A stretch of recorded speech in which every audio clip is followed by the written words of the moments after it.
বিল্লাল যে রুগী নিয়ে প্রতারণা করে এবং কি এই টাকা যে মেরে খায় আরেকটা জলজন্ত প্রমাণ।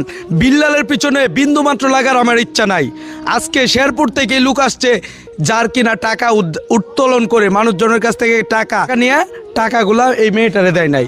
চুদির ভাই রাব্বি বলতাছে আমার গুরু ধর্ষ বিল্লাল ভাই রুগীর টাকা তুলে, সেই টাকা তুলে নাকি সে নিজে খেয়ে ফেলে।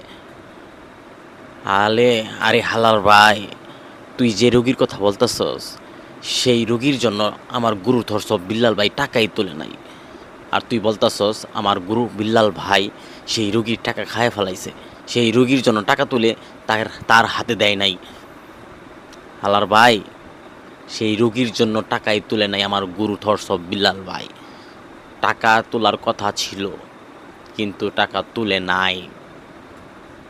মিডিয়াতে তোলার কথা ছিল, তার শিষ্যদের আহ্বানও করেছিল, কিন্তু সেই রুগীর জন্য টাকা তুলে নাই। আর তুই বলতাছস আমার গুরু ধর্ষ বিল্লাল ভাই সেই রুগীর টাকা খায় ফেলাইছে।